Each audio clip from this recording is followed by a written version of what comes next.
জীবনে অনেক ধরনের সুখ লাভ করে, অর্থ সুখ, পরিবারের সুখ, বৈভবের সুখ।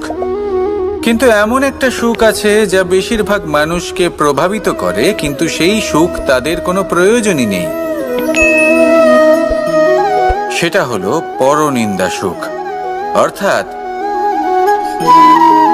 এমন কোনো ব্যক্তিকে নিয়ে নিন্দা করা, তার প্রতি অনুচিত শব্দ প্রয়োগ করা, কারণ সেই ব্যক্তিকে আপনি পছন্দ করেন না। আর এমন অনেক মানুষ আছেন যারা এই কাজ করে খুব আনন্দ লাভ করেন, যেটা করা উচিত নয়।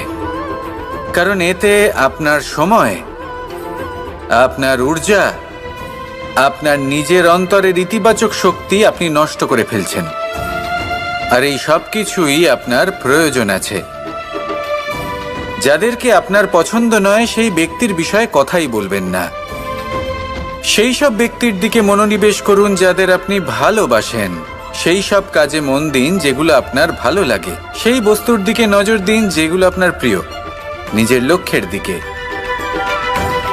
এই সব কিছুর দিকে নয়। এমনটা করলে আপনার জীবনে আপনি সেই সব বস্তুর দিকে নজর দিতে পারবেন যারা প্রকৃত অর্থে আপনার জীবন আরো শ্রেষ্ঠ করে তোলে। এমনটাই করুন, জীবন আরো অনেক বেশি সুন্দর হয়ে উঠবে।